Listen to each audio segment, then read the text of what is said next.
Hello, I'm Divina Lasson, and a very warm welcome to all our viewers and to our guests to the virtual leadership fireside chat series, the Talent Mindset Dialogue. That's what we're going to be discussing today. And of course, the importance is in the evolving world of work. Of course, talent, development, evolution takes center stage. And Economic Times and LinkedIn have joined forces to bring you this very exclusive series of industry dialogues and fireside chats. Here we feature top leaders, the top voices of the country, where we aim to uncover the latest trends, challenges, and of course, opportunities shaping talent management for the future.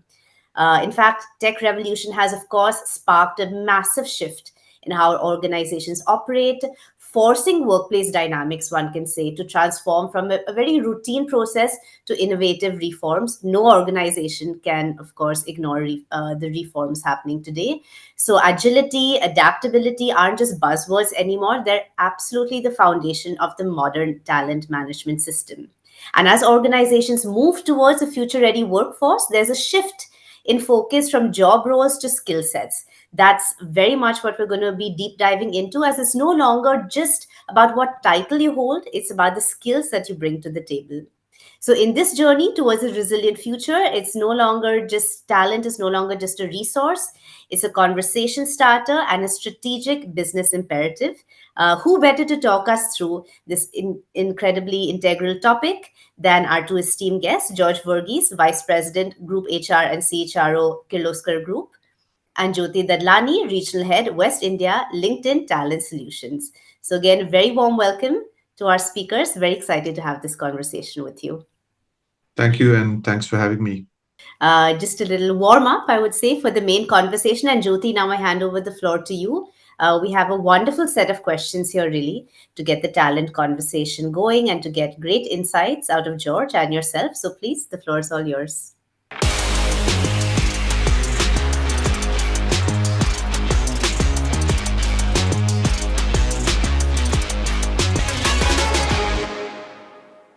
Thanks a ton, and welcome again, George. And maybe I'll start by saying that we're really thrilled to have you. You represent a huge group, century long, with a huge legacy in terms of, I would say, Indian industrial social progress. Obviously, are the front runner of manufacturing, building this nation, huge international presence, and I'm sure the group hasn't grown to this level without the focus on people. Obviously, the growth and the commitment to sustainability, a lot of the technological innovation, all of that is backed by people.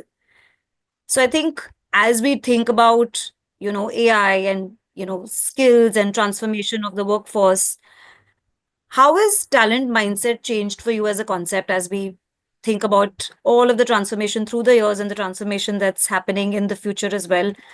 How has talent mindset really changed for you? So, if one is to look at the present day and all of the things that is happening around technology and especially artificial intelligence, machine learning, uh, the big change in my lens is till now, whatever systems that existed, whatever computation that existed, everything was to aid a human being to take a decision. And suddenly, for the first time in our evolution, we have a situation where decision making is taken out of humans. And you suddenly have machines who are capable of taking decisions better than human beings. And it's getting refined and getting better every day as we speak. So, from a talent standpoint, for me, this is the big difference. Till now, irrespective of what systems are there, we need people. We always needed people who can take great decisions. Yeah. And now suddenly, that a lot of it, at least, would get outsourced to what I call as machines. And then, what then becomes important from a talent standpoint is talent who can um, cut across functions. No longer you need somebody who is an expert in taking a decision in a certain function, because as long as there's enough data and use cases available, it can be replicated by something else.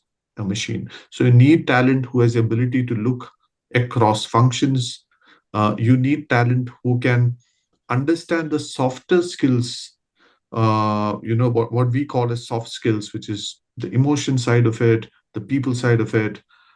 You need such kind of talent suddenly.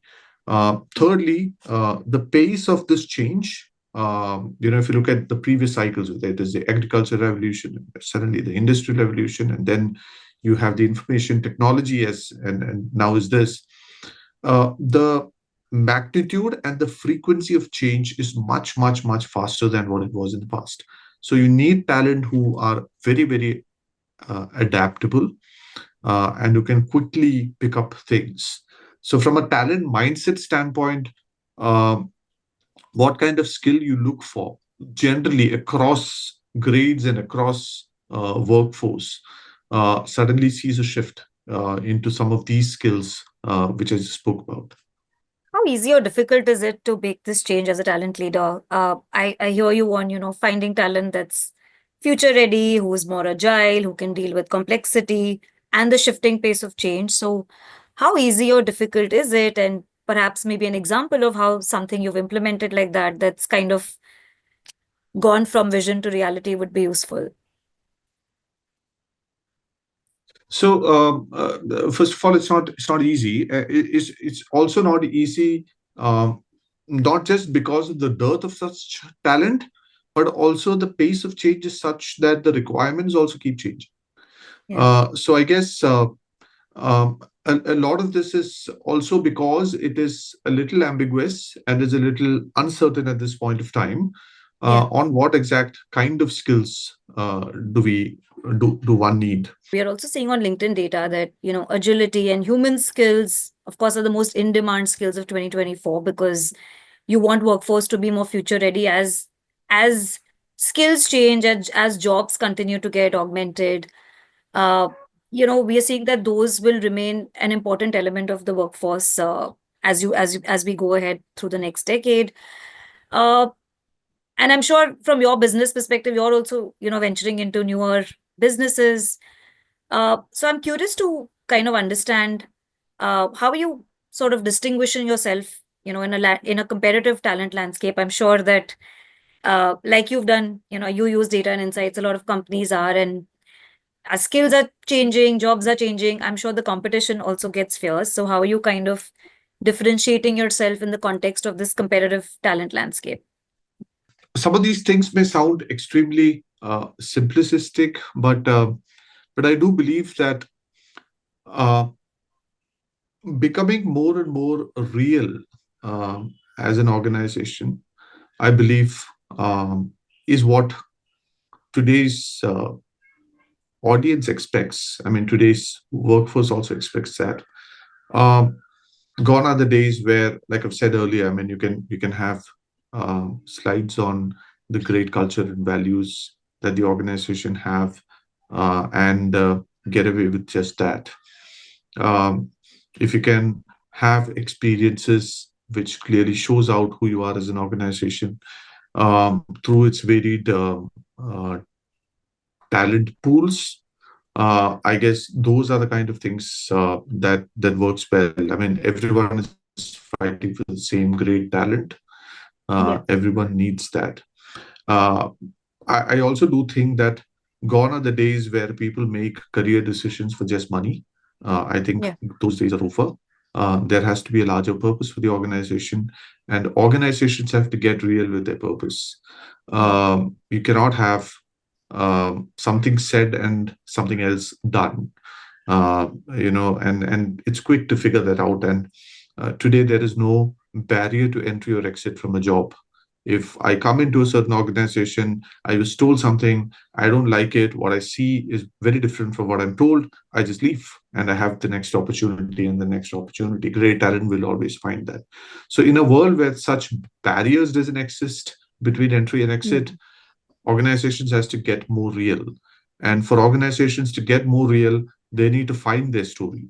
They need to find their story, they need to find their purpose, and then create programs and experiences which lives out that story and that purpose to its target workforce. It's Yeah. a very tricky one. It may sound Yeah. complex, but at the end of the day, it is about becoming real and Yeah. authentic Yeah. as an organization.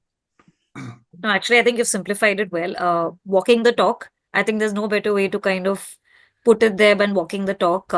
And that's it might be a short term strategy, but from a long term perspective, as you said, it's not about attraction, it's also about retention. So, Yeah, walking the talk and the lived experience part of it and the authenticity most definitely, I think, resonates, especially with 25% of the workforce by the end of 2025 being Gen Z who connect with the purpose. So, I think yeah. for them, it's extremely important. Um, how are you thinking about some of this? So you said, right, like the best employee value proposition is to kind of authenticity. So how are you thinking about sort of elevating this on different platforms and maybe even to some extent measuring its impact? Yeah. Uh, Again, I do believe that what comes in platforms should be more an output than the reason. Um, you know, like I've said, the reason is or the underlying theme is building out the right story, making sure Yeah, that you live that story, making sure that you create enough experiences through different programs, whether it is yeah, through campuses, whether it's through potential workforce, whether it's through platforms like yours, or even this interaction where I'm trying to articulate how important it is for us uh, to have a real story and how we try as an organization to be real. yeah, um, I guess then comes an output of all of that is how you position all of that into the social media or the world at large. And again, in today's connected world, um, everybody talks to each other, everybody knows each other, at least virtually. yeah, So there is no way by which someone can get away with a story without it being spoken in the large online space. yeah, If the story is bad, you will get trolled for it. If the story is right and authentic, it will be spoken at a much more magnified scale as such. So I guess um, putting it out there is more a case of uh, just using the platforms, and these are vanilla platforms available. Uh, yeah,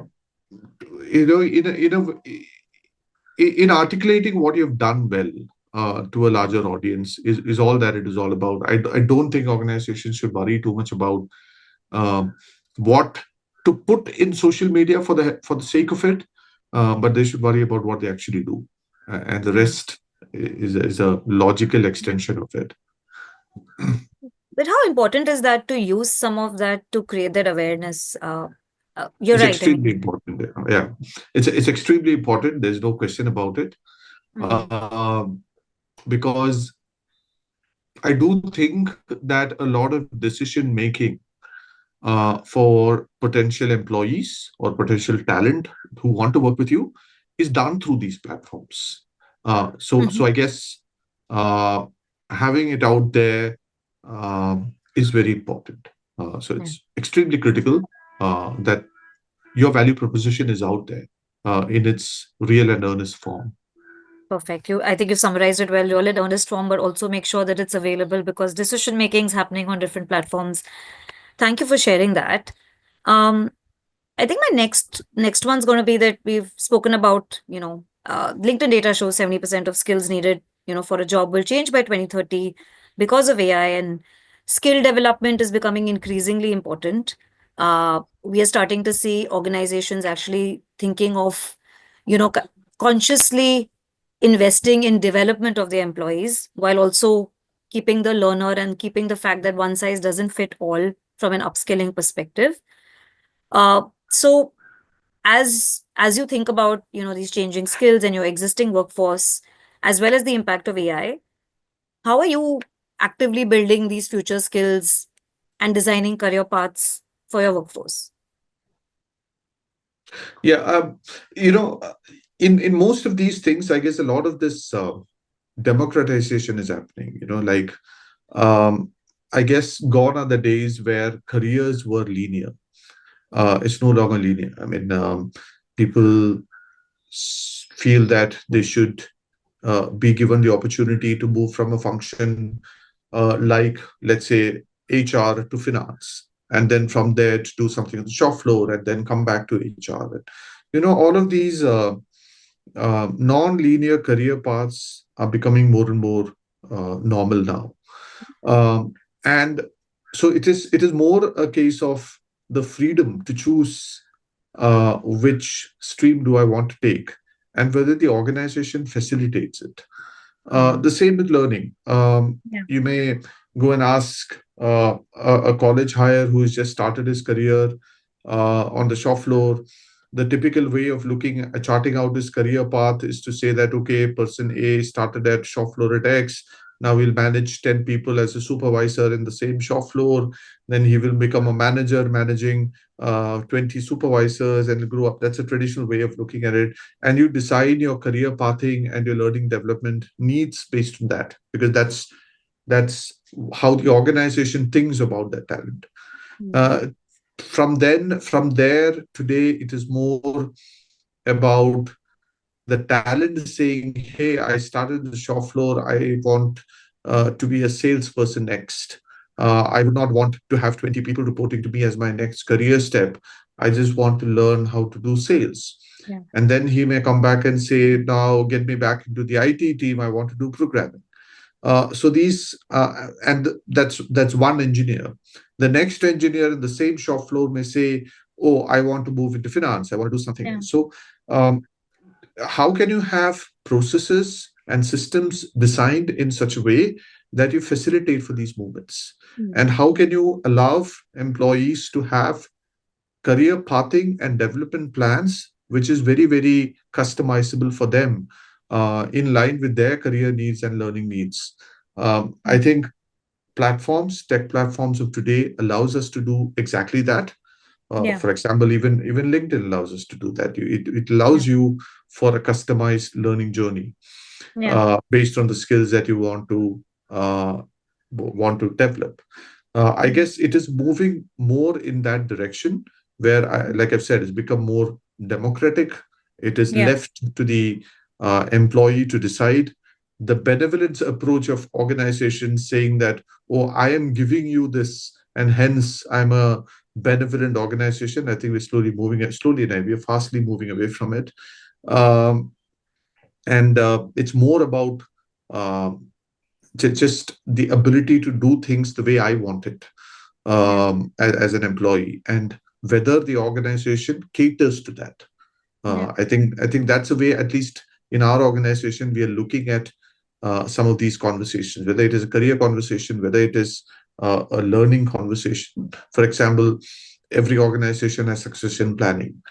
Yeah. Um, Now, succession planning traditionally used to be, oh, here is this employee, and here is what the organization believes that this employee wants to go.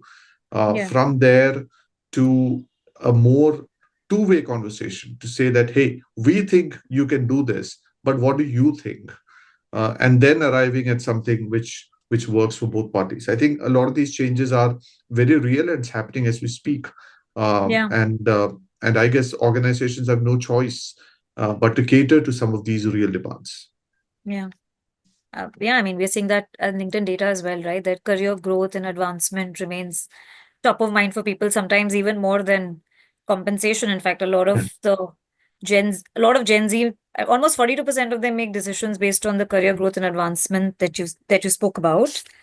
Uh, how do you see AI playing a part? Like, as you said, right, it's about the processes and systems and, allowing employees to develop their own career paths. How do you see AI accelerating this or changing this or making it easier for you to do this? I think systems in general, that now that includes AI as well, Yeah. especially can play a big part in the talent development part of it, Hmm. which is to say that, okay, here is a person X. He has certain skills, certain things that he's not doing well. Probably do a couple of use cases and tests to figure out where the person stands now based on the multiple amount of data that is already available on such Yeah. talent. It can clearly tell you it can clearly tell you what are the areas that one needs to work on. It can clearly tell you probably certain career streams that may work best.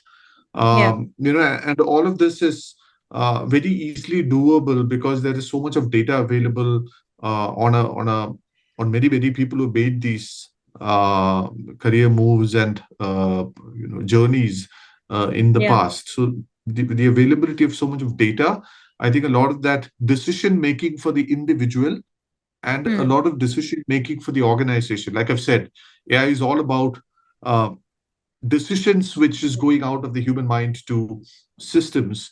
So a lot of these decisions, whether it is a career decision, whether it is an organization succession decision, or whether it is a learning decision, um, can be augmented or supported by Hmm. good AI systems and platforms. That's the way I look at it. And I guess this will need some time to get it to the level that you would like it to, because you need to have enough data around it.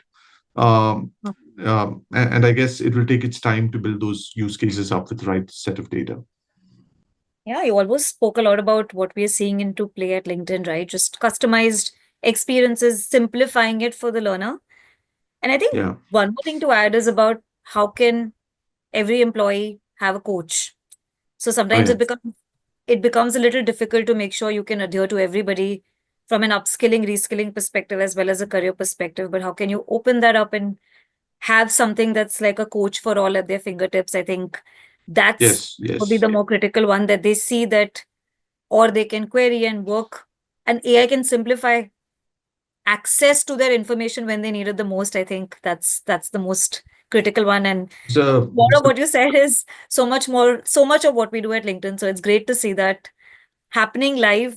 Gives us a little bit more confidence on the way things are progressing. So thank you for sharing that. Do you see a difference in you know the way different generations adapt to this kind of learning or technologies, uh, as well as are there things that you keep in mind as you think about, say, learning and development, on what different generations want, and sort of then customize the way different generations would like to learn? So how are you seeing the impact of generations coming into play as you think of your learning and development? I guess from the space of learning and development, I guess there are a lot of changes, of course. Yeah. Um, Come from a traditional setup where training means time off work and you go to a classroom and spend 8 hours there, to a time where it is more about, okay, e-learning content, and um, you have to go through certain courses, whether you like Yeah. it or not, uh, to a space where there's a lot of gamification happening to make sure that the audience is fully engaged while learning happens, to also this trend of bite-sized learning. I mean, so uh, nobody wants to spend now 2 hours uh, on a course. I mean, Yeah. can there be a 2-minute version of it, or a 5-minute version of it, or can I have hundreds of 5-minute versions of different programs which I can learn at my own pace and convenience, because I don't have neither the time nor the patience to, let's just sit for 1 hour. Um, so I guess it changes, and it is Yeah. changing. And with every passing generation that is entering the workforce, I think Yeah. the requirements and the demands are very different. And I guess Yeah. that's fine. I mean, that's how it has been all the while. I mean, we are no longer different, or the next generation is also no longer different. Their Yeah. needs and requirements would be different from the previous ones, and that's fine. I mean, the question is, can we have platforms which cater to these multiple generations in the workforce? Can you have, for example, if you have e-learning contents, can there be both a bite-sized version of it? Can there also be a full-fledged version of it? Can there be a Yeah. desktop version of it? Can there also be a laptop version, An or a app version. mobile Yeah. version of it? Yeah. Yeah, an app version of it. So Yeah. I guess it boils down to these platform agnostic solutions, which Yeah. works for all different categories and the different needs that's available. Hmm. No, that's really helpful. The pace, the convenience, just the blended form of learning of what kind of unlocks and supports different people's learning needs. I think that's going to be the most critical. Um, what's your message to the audience? As you know, of course, we've got a large platform. We've got 1 billion members, the fastest growing professional network. I'm sure the listeners want to kind of hear from a leader like yourself. There are lots of aspiring professionals. They would want to hear from a leader like yourself. So, what's your advice to our audience as they think about kind of getting successful in their careers or even looking to careers in the engineering sector or even sort of wanting to be leaders of tomorrow like yourself? So, what's your message to them? Um, I would say a couple of things. I think the first one is like I've said. I mean, we are living in a world where the lines are very blurred. There's nothing like a proper only HR person or a proper only finance person or a proper marketing person. I think careers will be cutting across functions. So I guess focusing on an overall business acumen rather than saying, look, I don't understand computers because I'm in HR, or I don't understand HR because I'm in sales. I don't think is no longer going to work. So the ability to develop an overall business acumen, I think would be very helpful, irrespective of what function you are, how many years of experience one has. I think that becomes extremely critical.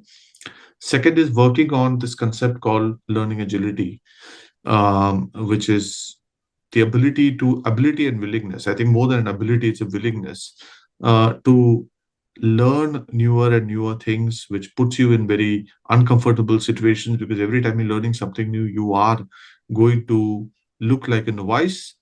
You're going to be uncomfortable, but that has to be a constant theme of one's career as you go along. So there's ability to constantly learn and the willingness and attitude rather to constantly learn. And I guess the third one is as I started with being resilient uh, through times, because there will be good days and bad days. There'll be good times and bad times, but being resilient through it all and to see things through, the willingness to keep at it. I guess these are some of the skills, at least in my case, that has worked for me. I don't know whether it'll work for someone else. Again, because contexts are different, journeys are different. But I'm just sharing some of the things which I believe has worked for me, and I hope that it would work for others listening to this segment as well. Thank you for sharing and simplifying it as usual. Business acumen for sure. Definitely a takeaway learning agility. Be uncomfortable more often. Definitely use AI if you haven't. And of course, being resilience, keeping at it. Simple yet really sometimes not so obvious advice. So thank you so much for sharing that, George. With that, I'm going to hand over to Devi now. Wonderful. Thank you, Jyoti, and thank you, George, for all those insights. Really wonderful. Resonates so much with your point on resilience. There's such a big learning point. As Jyoti said, so simple, yet something to constantly remind oneself to keep that in mind, especially in face of the changing times we live in. Thank you so much. For such an insightful conversation today. And as we wrap up, it's really clear that the future of work is evolving so rapidly. Talent is going to continue to be the driving force behind all organizations and their success. So, for all our viewers, we hope that these discussions have sparked new ideas, new action strategies, and they're going to help to guide, build a future-ready workforce. Do stay tuned for more in-depth conversations on the Talent Management Dialogue series as we continue to navigate the ever-changing talent landscape. Thank you so much to the viewers and our wonderful esteemed speakers today. It's been a pleasure.